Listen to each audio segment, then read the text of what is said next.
Hello friends, आज हम बात करेंगे जाति व्यवस्था के बारे में। तो शुरू करते हैं टॉपिक। जाति व्यवस्था क्या है? हमारे भारतीय समाज की एक प्राचीन और जटिल सामाजिक अवधारणा है, जो क्या है, ऐतिहासिक रूप से व्यक्तियों की जो सामाजिक स्थिति, व्यवसाय, विवाह और खान पान को नियंत्रित करती रहती है। बात करें हम जाति की, कि जाति का अर्थ क्या होता है, एक एक करके हम इन टॉपिकों के बारे में जानना शुरू करते हैं। सबसे पहले आता है हमारा टॉपिक जाति का अर्थ। सबसे पहले हम देखें जाति शब्द की व्युत्पत्ति कहाँ से हुई है।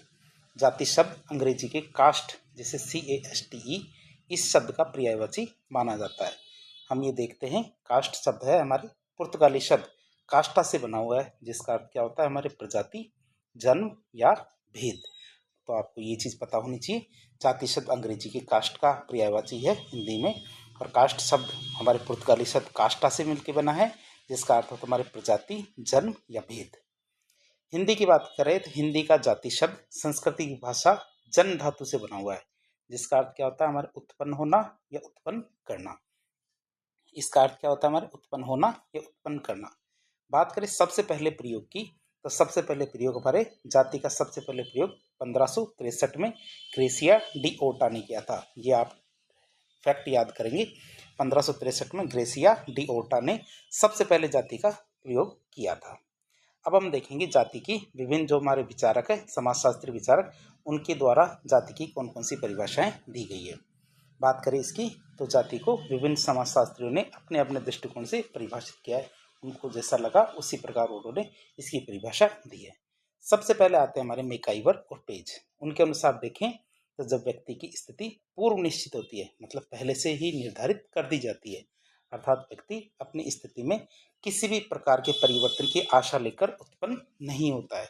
जब व्यक्ति क्या होता है, अपनी स्थिति में किसी भी प्रकार के परिवर्तन की आशा लेकर उत्पन्न नहीं होता है, तो वही हमारी स्थिति क्या कहलाती है, जाति की स्थिति कहलाती है। केतकर साहब की बात करें तो जाति क्या है, एक सामाजिक समूह है जिसकी दो विशेषताएं होती है। जाति क्या है, एक सामाजिक समूह है जिसकी दो विशेषताएं हैं। पहली विशेषता आती है, किसी जाति विशेष के सदस्यों से पैदा हुए व्यक्ति एक ही जाति में रहते हैं। तो ये आप याद रखेंगे, किसी जाति विशेष के सदस्यों से पैदा हुए व्यक्ति क्या है, एक ही जाति में आते हैं। इस जाति के सदस्य एक निश्चित सामाजिक नियम के द्वारा, जो हमारे वो जाति है, तो उस जाति के जितने भी सदस्य होंगे, ये सदस्य एक निश्चित सामाजिक नियम के द्वारा अपने समूह के बाहर विवाह करने से रोक दिए जाते हैं। आप इसे याद रखेंगे। केतकर के अनुसार जाति की दो विशेषताएं हैं। पहली विशेषता होती है कि किसी जाति विशेष के सदस्य से पैदा हुए व्यक्ति एक ही जाति में आते हैं। दूसरी विशेषता आती है, एक जाति के सदस्य एक निश्चित सामाजिक समूह के द्वारा अपने समूह के बाहर विवाह करने से रोक दिए जाते हैं। तो दो विशेषताएं हैं केतकर के अनुसार। अब मजूमदार और मदान के अनुसार देखें तो जाति क्या है, एक बंद व्यवस्था है। इसका मतलब है एक बार जन्म लेने के बाद जाति में बदलाव करना संभव नहीं है। जो व्यक्ति जिस जाति में जन्म ले लेता है वह पूरे जीवन उसी जाति में रहता है, अर्थात जाति एक बंद व्यवस्था है। एन के दत्ता के अनुसार देखें तो एक जाति के सदस्य जाति के बाहर विवाह नहीं कर सकते हैं। एक जाति के सदस्य क्या है, जाति के बाहर विवाह नहीं कर सकते।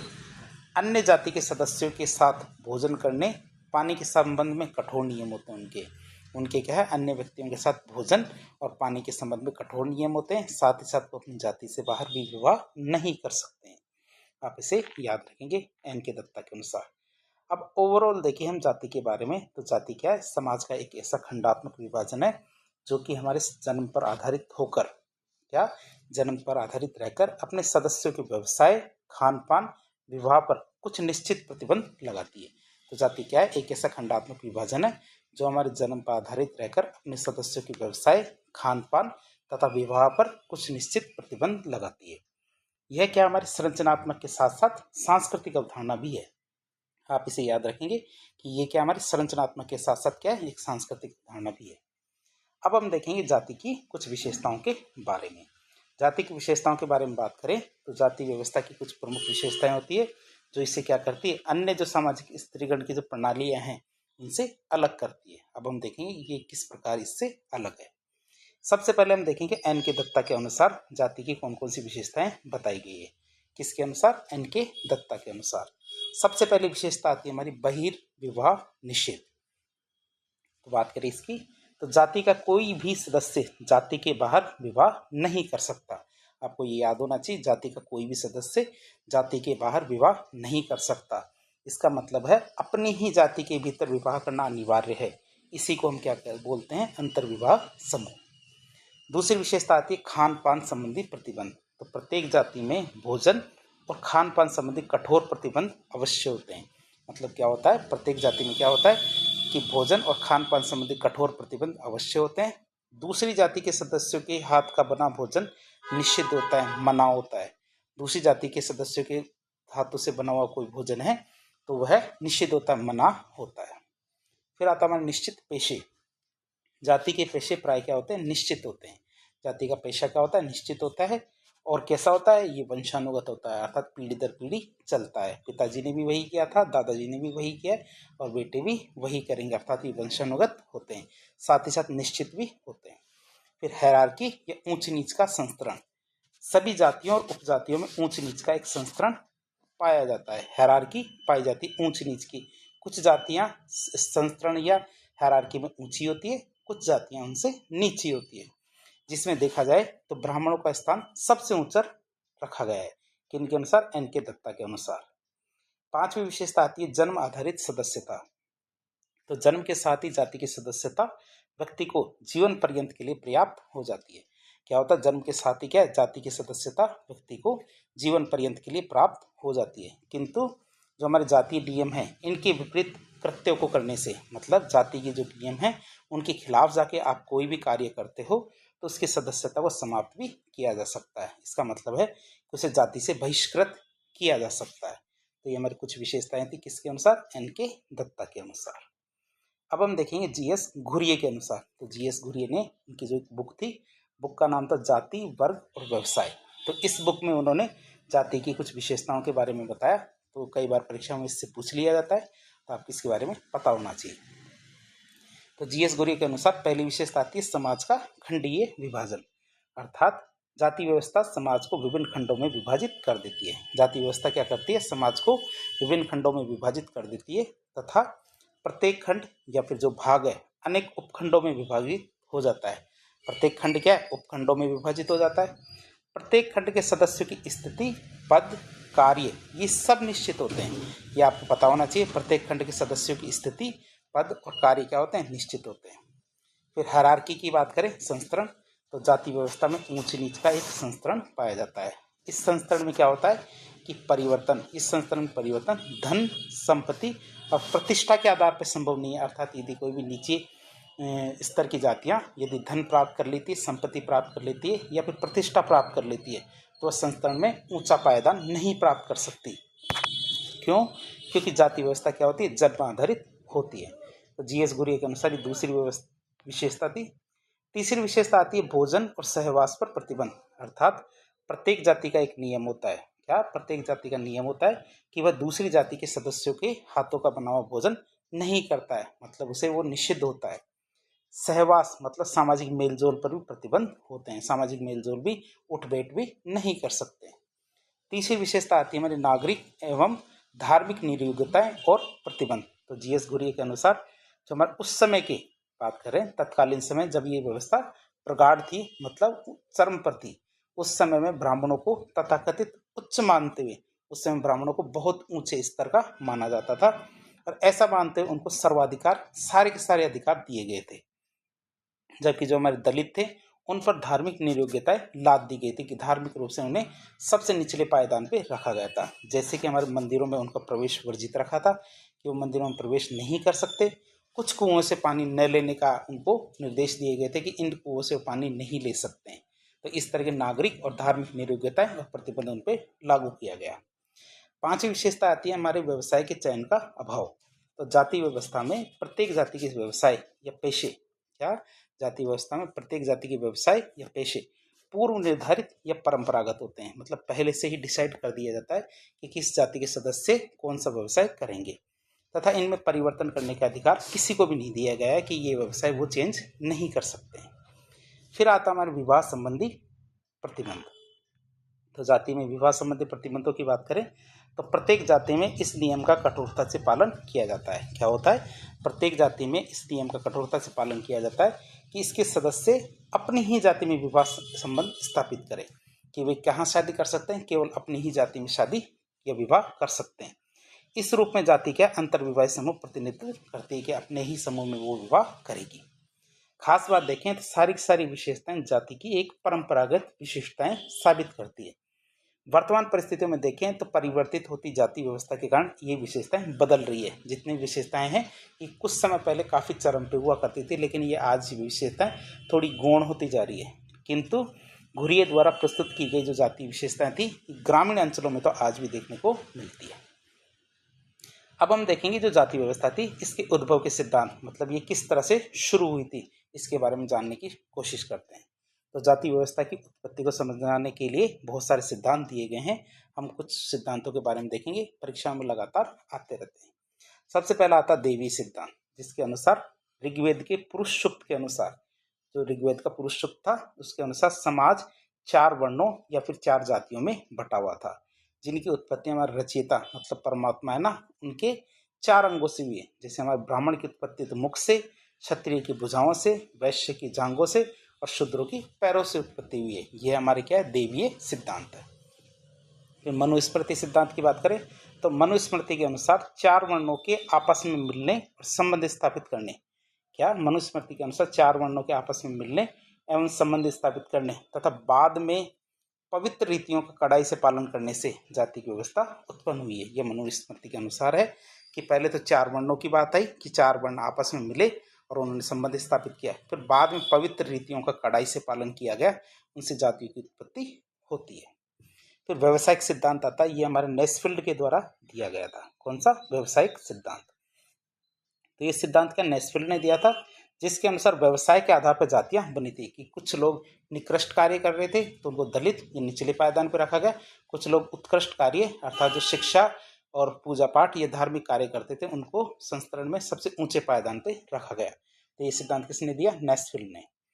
फिर आता है जनजाति सिद्धांत। तो जनजातियां अत्यधिक प्राचीन समय में मतलब कुछ समय पहले से धीरे धीरे जातियों का रूप धारण करती आ रही है। मतलब पहले जनजातियां थी, अब वो धीरे धीरे क्या है, जातियां बन गई।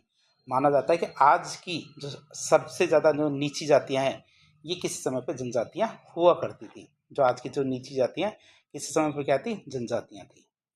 फिर आता हमारा धार्मिक सिद्धांत। तो भारत की विभिन्न धार्मिक परंपराओं ने, जितने भी हमारे धार्मिक परंपराएं हैं, इन्होंने जाति व्यवस्था को जन्म दिया था। भारत की विभिन्न जो धार्मिक परंपराएं थी इन्होंने क्या किया? जाति व्यवस्था को जन्म दिया था।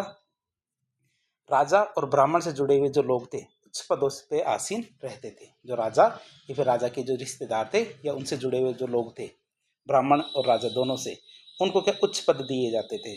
उनकी भोजन और पूजा की पद्धति भी अलग ही हुआ करती थी।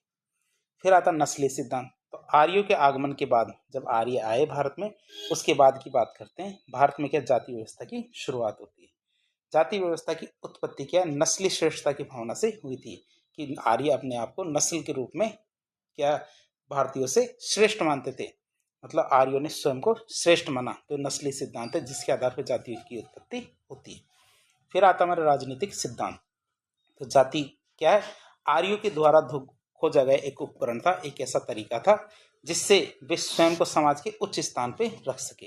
तो इन आर्यों ने क्या एक नया तरीका निकाला जिसके आधार पे वो खुद को सबसे ऊंचे स्थान पे रखने का प्रयास करते थे। तो जीएस घुरिये के अनुसार देखें तो जाति क्या हमारे इंडो आर्यन संस्कृति का बच्चा है। अर्थात पहले जाति हमारे शब्द संस्कृति में नहीं हुआ करता था। जैसे भारत में आर्य आए तो जाति की उत्पत्ति होती है। इसीलिए जीएस घुरिये ने कहा कि जाति क्या हमारे इंडो आर्यन संस्कृति का बच्चा है। फिर हम देखते हैं विकास सिद्धांत। विकास सिद्धांत की बात करें तो जनजातियों और बाहरी आक्रमणकारियों के समाज में शामिल हो जाने के कारण, क्या जनजातियों और बाहरी जो आक्रमणकारी हैं उनके समाज में शामिल हो जाने के कारण जातियों की संख्या बढ़ गई। जैसे जैसे वो हमारे समाज में शामिल होने लगे तो जातियां वैसे वैसे बढ़ने लगी और बढ़ने भी लगी। फिर आती है हमारे लुई ड्यूमा के अनुसार देखें तो सांस्कृतिक सिद्धांत। आप इसे याद रखेंगे, सांस्कृतिक सिद्धांत किसने दिया? लुई ड्यूमा ने। तो ये सिद्धांत की बात करें तो यह सिद्धांत हमारे लुई ड्यूमा ने दिया था, जिसके अनुसार पवित्रता और प्रदूषणता, क्या पवित्रता और प्रदूषणता मतलब प्योरिटी और पॉल्यूशन के आधार पर जाति व्यवस्था विकसित हुई है। उच्च जातियां तो पवित्र मानी गई है और निम्न जातियां क्या प्रदूषित मानी गई है। क्या उच्च जातियों को तो पवित्र माना गया है और निम्न जातियों को प्रदूषित माना गया है। अब हम देखेंगे जाति व्यवस्था के फायदे उसके बाद हम देखेंगे उसके कुछ दोष या कमियां या नुकसान के बारे में बात करेंगे। सबसे पहले हम देखेंगे जाति व्यवस्था के कार्य, गुण या लाभ के बारे में। तो जाति व्यवस्था के कुछ कथित लाभ या कार्य थे। विशेषकर देखिए तो हमारे जो पारंपरिक समाज था उसके अंदर जाति व्यवस्था के कुछ लाभ या कार्य क्या है। पहला आता हमारे सामाजिक स्थिति का निर्धारण। तो व्यक्ति की सामाजिक स्थिति का जन्म से ही निर्धारण हो जाता है। जाति व्यवस्था में क्या होता है, व्यक्ति की सामाजिक स्थिति का क्या होता है, जन्म से ही निर्धारण हो जाता है, जिससे उसकी सामाजिक भूमिकाओं में इस अस्पष्टता नहीं रहती। उसे पता होता है उसे बड़े होकर क्या करना है। इससे उसकी बेरोजगारी की स्थिति भी नहीं रहती है। क्यों? क्योंकि उसे पता है कि उसके बड़े होने के बाद कौन कौन सी सामाजिक भूमिकाओं को निभाना है। फिर आते हैं हमारे व्यवसाय का निर्धारण। व्यक्ति के व्यवसाय का निर्धारण जाति व्यवस्था में पहले से ही कर दिया जाता है, जिससे वह क्या है, व्यर्थ की प्रतियोगिता से बच जाता है। जैसे आज आप सामान्य रूप से तैयारी हो पढ़ाई करके कंपटीशन की तैयारी करते हैं, उसी प्रकार क्या है, और आप बेरोजगार रह जाते हैं। लेकिन जाति व्यवस्था में ऐसा नहीं होता है। उसे जन्म से ही पता होता है वो बड़ा होकर कौन सा कार्य करेगा, तो वह बेकार के कंपटीशन में नहीं फंसता है। साथ ही उसे पैतृक लाभ जो जन्म से उसके साथ रहता है उसका लाभ भी उसे मिलता है। मतलब पारिवारिक व्यवसाय में जो अनुभव और कौशल है वो भी उसे समय से मिलना शुरू हो जाता है। फिर जीवन की पूर्व नियोजितता। मतलब जाति व्यवस्था के कारण व्यक्ति के जीवन में सब कुछ पूर्व नियोजित रहता है। मतलब सब कुछ पहले से ही डिसाइड रहता है जाति व्यवस्था के कारण। अतः वह व्यर्थ के कष्ट से मुक्त रहता है। वह क्या होता है, व्यर्थ के कष्टों से मुक्त रहता है तथा मानसिक रूप से सुरक्षित महसूस करता है। और क्या करता है, मानसिक रूप से सुरक्षित महसूस करता है। फिर जीवन साथी के चुनाव में सहायक। क्या जीवन साथी के चुनाव में सहायक मतलब जाति व्यवस्था जीवन साथी के चुनाव को सरल बनाती थी। जाति व्यवस्था क्या करती, जीवन साथी के चुनाव को सरल बनाती थी। क्यों? क्योंकि विवाह कहाँ करना है, उसे अपनी ही जाति में विवाह करना है, तो विवाह करना आसान हो जाता है। उसे बाहर भटकना नहीं पड़ता, अपनी ही जाति के अंदर वह विवाह कर लेता है। फिर व्यवहार नियंत्रण। व्यवहार नियंत्रण की बात करें तो जाति व्यवस्था के कारण व्यक्ति के व्यवहार नियंत्रित रहते थे। प्रत्येक जाति के अपने नियम होते थे और जिनका पालन नहीं करे तो व्यक्ति का बहिष्कार कर दिया जाता था। अर्थात उनका पालन करना उन प्रत्येक सदस्य के क्या होता था, कर्तव्य होता था। इस सहयोग और सहअस्तित्व कुछ हद तक देखें तो इसमें विभिन्न जातियों के बीच में श्रम के विभाजन और सहयोग की भावना का विकास किया। जो जातियों ने क्या किया था, कुछ हद तक क्या किया, बहुत सारी जातियों के बीच में श्रम के विभाजन और सहयोग की भावना का विकास किया कि प्रत्येक जाति के सदस्य आपस में सहयोग करते थे और अलग अलग जातियों के बीच में क्या होता था, श्रम विभाजन पाया जाता था। हालांकि ऊंच नीच पे जरूर आधारित था। अर्थात कुछ कर्म को निकृष्ट माने जाते थे और कुछ कर्म को उत्कृष्ट माना जाता था। फिर उत्तरदायित्व और कर्तव्य के प्रति जागरूकता। तो इसने क्या किया, समाज में उत्तरदायित्व और कर्तव्य के प्रति जागरूकता को बढ़ाया। क्यों? क्योंकि प्रत्येक जाति का अपना विशिष्ट कार्य होता था। क्या होता था, प्रत्येक जाति का अपना एक विशिष्ट कार्य होता था। फिर सांस्कृतिक एकीकरण। कुछ विद्वानों का मानना है कि जाति व्यवस्था ने राष्ट्र को सांस्कृतिक रूप से एकीकृत किया है। हालांकि यह तर्क आज भी विवादास्पद है। मतलब इस पे आज भी विवाद चलता है कि जाति व्यवस्था ने क्या किया है, राष्ट्र को एक सांस्कृतिक रूप से एकीकृत किया है। ये पॉइंट्स आपको याद रखने चाहिए ताकि आपको परीक्षा में बेहतर अंक मिल सके। अब हम देखेंगे जाति व्यवस्था के कुछ अवगुण, दोष या चुनौतियों के बारे में देखें तो जाति व्यवस्था के कई गंभीर नकारात्मक प्रभाव भी देखने को मिलते हैं। जैसे हमारी ये अप्रजातांत्रिक और असमानता वाली है। मतलब जाति व्यवस्था क्या पूर्णतः अप्रजातांत्रिक है। इसने समाज में ऊंच नीच की भावनाओं, भेदभाव और असमानता को जन्म दिया है। जाति व्यवस्था ने क्या किया, ये पहली बात देखें तो जाति व्यवस्था पूर्णतः अप्रजातांत्रिक है। साथ ही साथ इसने समाज में ऊंच नीच की भावनाओं, भेदभाव और असमानता को जन्म दिया है। फिर देखिए श्रमिकों की गतिशीलता में बाधक। तो ये वंशानुगत जो व्यवसाय है इस पर बल देता है। जाति व्यवस्था क्या करती है, वंशानुगत व्यवसाय पर बल देती है और ये अन्य व्यवसायों के चयन पर प्रतिबंध लगाती है कि जो हमारे परंपरागत व्यवसाय है, वंशानुगत व्यवसाय, वही आपको चुनना पड़ेगा। ये इस पर प्रतिबंध लगाते हैं कि आप कुछ दूसरा व्यवसाय नहीं चुन सकते। जिससे क्या होता है, श्रमिकों की जो गतिशीलता होती है, जो हमारे ऑक्यूपेशन मोबिलिटी होती है, इसमें बाधा उत्पन्न होती है। फिर आता है हमारे सामाजिक प्रगति में बाधक। तो जाति व्यवस्था क्या करती है, हमारे सामाजिक प्रगति और व्यक्तित्व के विकास में बाधक है। जाति व्यवस्था क्या हमारे सामाजिक प्रगति और व्यक्तित्व के विकास में बाधक है। क्यों?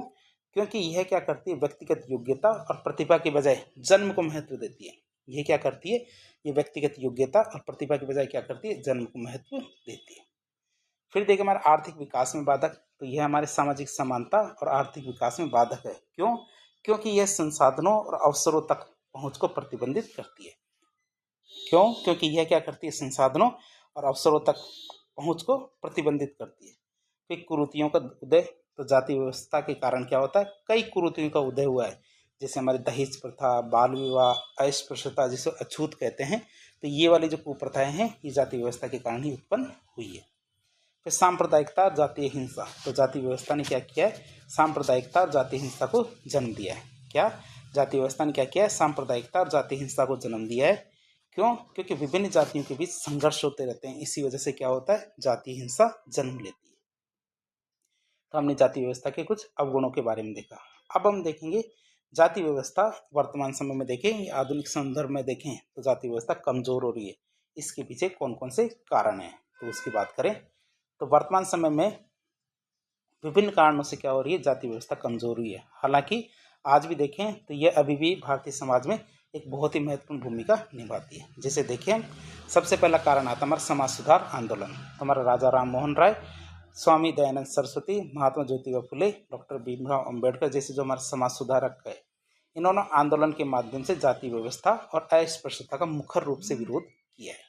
तो ये कौन कौन हमारे, राजा राम मोहन राय, स्वामी दयानंद सरस्वती, महात्मा ज्योतिबा फुले, डॉक्टर BR अम्बेडकर जैसे जो समाज सुधारक थे, इन्होंने इसका विरोध किया।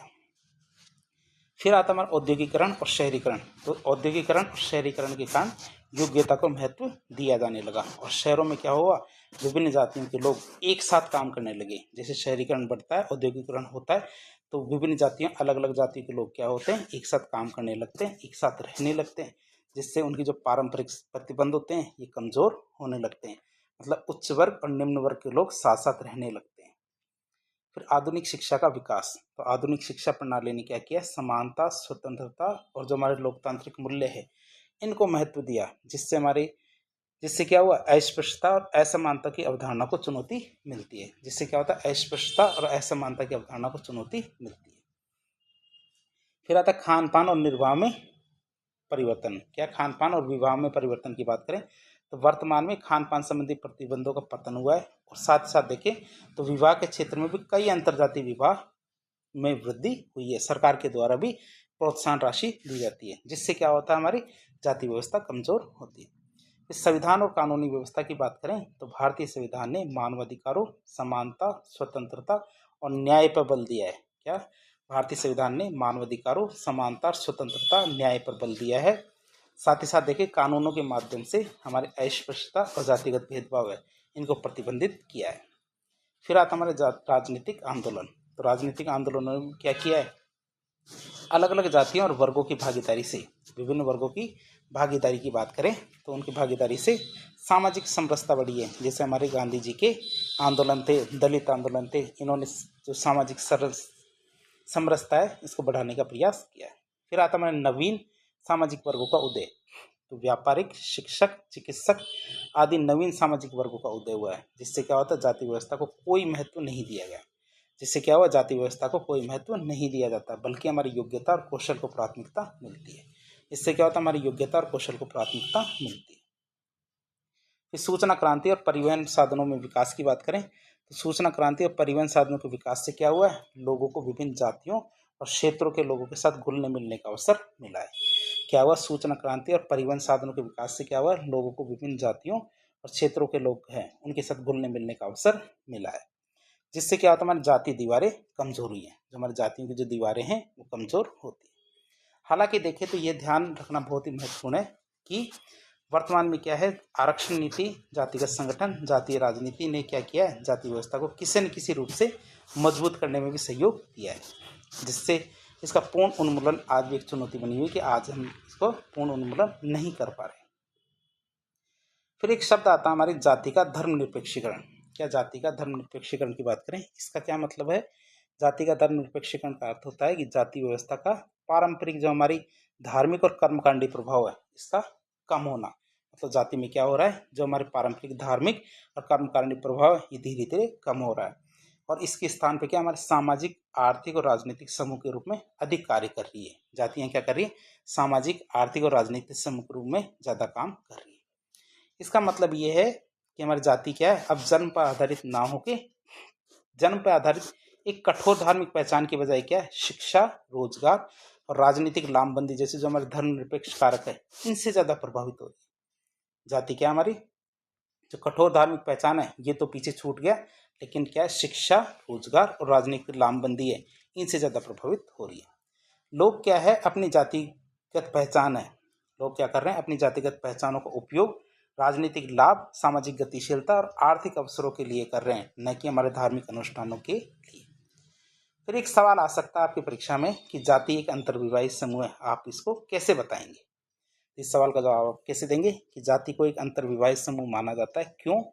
क्योंकि इसकी एक मूलभूत विशेषता यह है कि एक व्यक्ति को अनिवार्य रूप से अपने ही जाति या उपजाति के भीतर विवाह करना अनिवार्य है।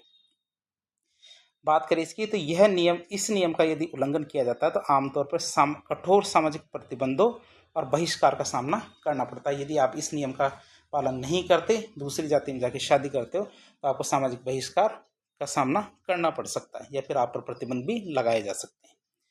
यह अंतर्विवाह की प्रथा जाति व्यवस्था को बनाए रखने और उसकी विशिष्ट पहचान को पीढ़ी दर पीढ़ी ट्रांसफर या फिर हस्तांतरित करने में महत्वपूर्ण भूमिका निभाती है।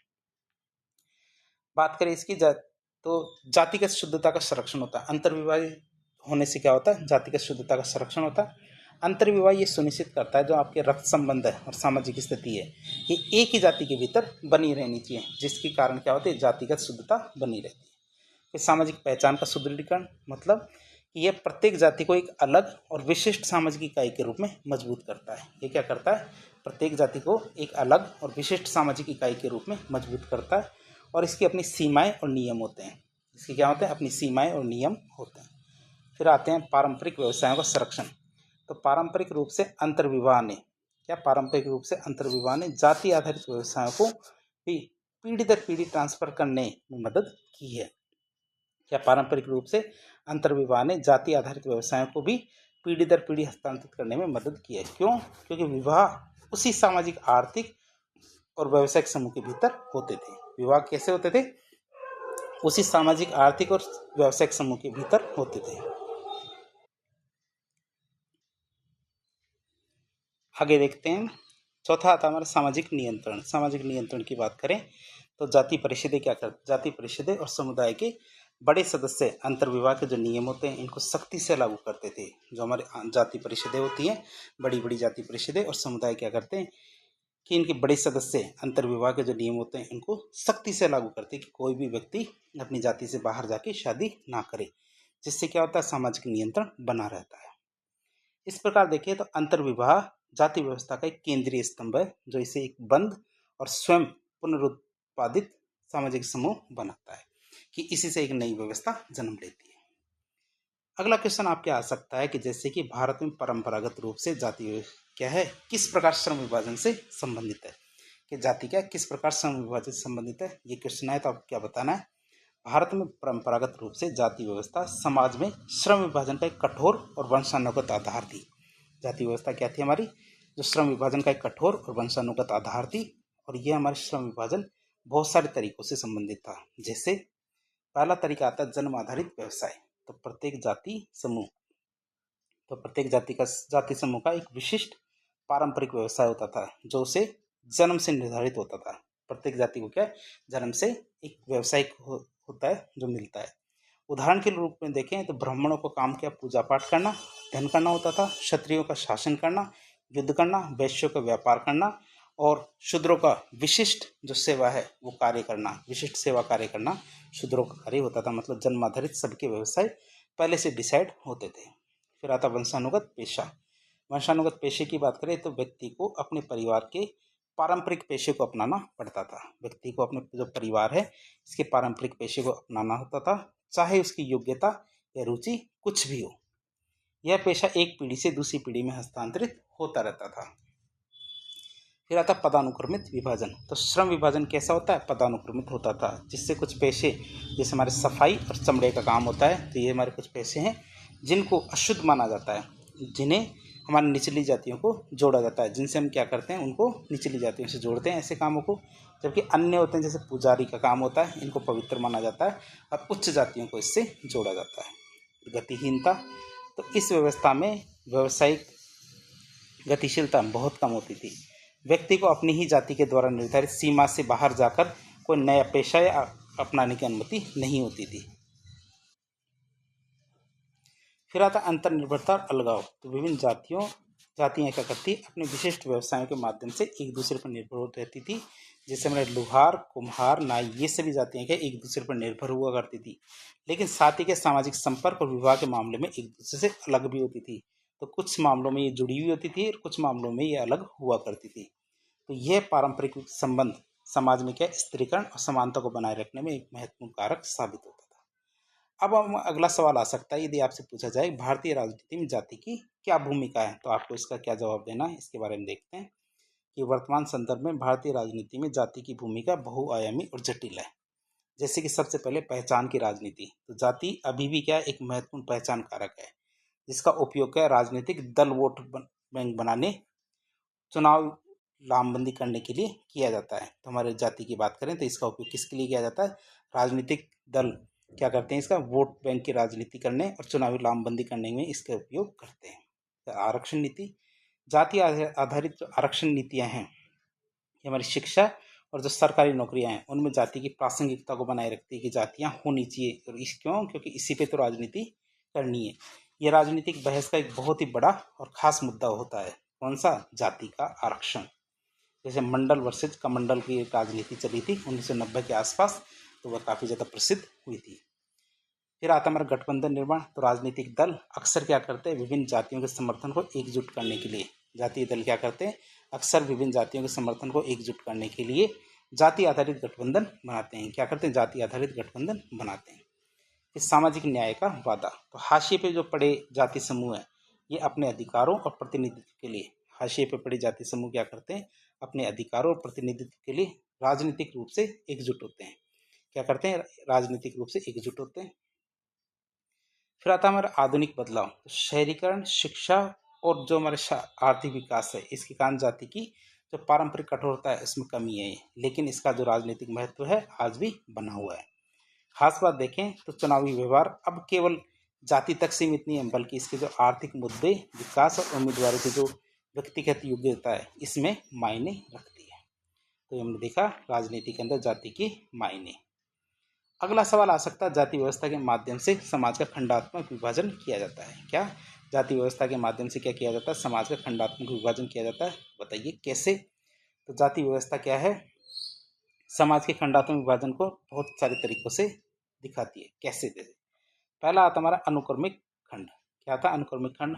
मतलब जाति व्यवस्था समाज को कई अलग अलग और पदानुक्रमित जो खंड है जातियों में विभाजित करती है, जहाँ प्रत्येक खंड मतलब जाति की अपनी सामाजिक स्थिति होती है, परंपराएं होती है, व्यवसाय होता है और उसकी अनुष्ठानिक शुद्धता होती है। दूसरा आता है आनुवंशिक सदस्यता। तो इन खंडों की सदस्यता जन्म से निर्धारित होती है। क्या जो खंड बनाए हैं इनकी सदस्यता क्या है? जन्म से निर्धारित होती है और ये पूरी की पूरी जीवन भर रहती है। यदि एक विशेष जाति में पैदा होता है, यदि कोई भी व्यक्ति एक विशेष जाति में पैदा होता है और उसी का सदस्य रहता है, चाहे वह उस जाति के पारंपरिक व्यवसाय को अपनाए या ना अपनाए, लेकिन फिर भी वह उसी जाति से संबंधित रहेगा जिसमें उसने जन्म लिया है। तीसरा आता है अंतर्विवाह। अंतर्विवाह की बात करते हैं, प्रत्येक खंड अनिवार्य रूप से एक अंतर्विवाही समूह होता है, अर्थात प्रत्येक व्यक्ति को अपनी ही जाति के भीतर विवाह करना पड़ता है। चौथी विशेषता आती हमारी कौन सी? व्यवसाय का निर्धारण। तो हमारी पारंपरिक रूप से प्रत्येक खंड से जुड़े विशिष्ट व्यवसाय होते हैं, जिससे पेशेगत विशेषता और अलगाव होता था। पांचवा आता हमारे सामाजिक अंतःक्रिया पर प्रतिबंध। मतलब विभिन्न जाति खंडों के बीच सामाजिक अंतःक्रिया, विशेष रूप से देखें तो भोजन साझा करने, विवाह के मामलों में कठोर प्रतिबंध होते थे। क्या विभिन्न जाति खंडों के बीच में क्या सामाजिक अंतःक्रिया, विशेष रूप से हमारे जैसे भोजन साझा करने, विवाह के मामलों में कठोर प्रतिबंध होते थे। उच्च और जो हमारी निम्न जातियां होती थी, इनके बीच में क्या स्पष्ट रूप से सामाजिक दूरियां देखने को मिलती थी। आप यदि पुरानी मूवीज देखेंगे, इसमें ये आपको प्रतिबंध और दूरियां साफ साफ देखने को मिलेगी। फिर आता हमारे पंचायतों का स्वशासन। पंचायतों के स्वशासन की बात करें तो प्रत्येक जाति का अपना एक शासी निकाय मतलब जाति पंचायत होती थी, जो क्या अपने सदस्यों के व्यवहार को नियंत्रित करता था और जाति के मानदंडों को लागू करता था। बात करें यह हमारे क्या खंडात्मक विभाजन। ये जो खंडात्मक विभाजन है, ये खंडात्मक विभाजन समाज को एक नई और एकीकृत इकाई की बजाय छोटे छोटे स्वायत्त और पदानुक्रमित समूह के रूप में प्रस्तुत करता है, जिनमें से प्रत्येक की अपनी सामाजिक सुरक्षा और नियम होते हैं। अब हम देखेंगे जाति व्यवस्था क्या असमानता का उदाहरण है। इसका क्या कारण है, आपको परीक्षा में आ जाए तो आपको क्या बताना है। जाति व्यवस्था क्या है, हमारे असमानता का एक स्पष्ट रूप से देखें तो उदाहरण है। क्यों? क्योंकि ये समाज को क्या जन्म के आधार पर विभिन्न पदानुक्रमित जो समूह है जातियों में विभाजित करती है। बात करें और इन समूह के सदस्यों को असमान अधिकार, अवसर और सामाजिक स्थिति प्रदान करती है। बात करें इसकी तो इसके मुख्य कारण क्या क्या है देखते हैं। पहला कारण आता हमारा जन्म आधारित पदानुक्रम। क्या जन्म आधारित पदानुक्रम की बात करें तो व्यक्ति की सामाजिक स्थिति, सम्मान और अवसर उसके जन्म से ही निर्धारित हो जाते हैं, न कि उसकी योग्यता और प्रयासों से निर्धारित होते हैं। उच्च जाति के विशेषाधिकार प्राप्त करती है, जबकि हमारे निम्न जातियों को हाशिए पे रखा जाता है। क्या होता है, उच्च जातियां तो क्या करती है, विशेषाधिकार प्राप्त करती है, जबकि हमारे निम्न जातियों को हाशिए पे रखा जाता है। फिर आता अवसरों का अभाव, मतलब निचली जातियों के लिए शिक्षा, रोजगार, संपत्ति के अधिकार और सामाजिक गतिशीलता के अवसर सीमित या न के बराबर होते हैं। जब हमारी निचली जातियां होती है तो निचली जातियों के लिए शिक्षा, रोजगार, संपत्ति के अधिकार और सामाजिक गतिशीलता के अवसर सीमित या फिर न के बराबर होते हैं। फिर भेदभाव और छुआछूत की बात करें तो ऐतिहासिक रूप से निचली जातियों, विशेषकर जो हमारे दलित हैं, इनके साथ गंभीर भेदभाव और छुआछूत का व्यवहार किया जाता रहा है, जिससे क्या है, उन्हें सामाजिक रूप से बहिष्कृत किया गया है, जिन्हें सामाजिक रूप से बहिष्कृत किया गया है। फिर सामाजिक और अनुष्ठानिक बहिष्कार। सामाजिक और अनुष्ठानिक बहिष्कार की बात करें तो निचली जातियों को कई सार्वजनिक स्थानों, धार्मिक स्थलों और सामाजिक अनुष्ठानों से वंचित रखा जाता था। क्या निचली जातियों को कई सार्वजनिक स्थानों, धार्मिक स्थलों और सामाजिक अनुष्ठानों से वंचित रखा जाता था। आर्थिक शोषण की बात करें तो निचली जातियों को अक्सर कम मजदूरी पर और बंधुआ मजदूर के रूप में काम करने के लिए मजबूर किया जाता था, जिससे उनका आर्थिक शोषण होता था। फिर अधिकारों के अभाव की बात करें, अधिकारों के अभाव की बात करें तो निचली जातियों को कई बुनियादी मानवाधिकारों से भी वंचित रखा जाता था, जिससे वे उत्पीड़न और अन्याय के प्रति काफ़ी ज़्यादा संवेदनशील हो गए थे। अब देखें कुल मिला के तो ये सभी कारक मिलकर क्या एक ऐसी व्यवस्था का निर्माण करते हैं जहाँ कुछ समूह जन्म के कारण स्वाभाविक रूप से दूसरों से श्रेष्ठ माने गए, जिनसे हमारे गहरे सामाजिक, आर्थिक और राजनीतिक असमानताएं उत्पन्न होती है। तो आज हमने जाति की व्यवस्था के बारे में काफ़ी डिटेल से जानने की कोशिश की। तो इस प्रकार के इन्फॉर्मेटिव वीडियो देखने के लिए हमारे चैनल से जुड़े। वीडियो पसंद आता तो वीडियो को लाइक करें, चैनल को सब्सक्राइब करें, अपने दोस्तों के साथ शेयर करें। धन्यवाद।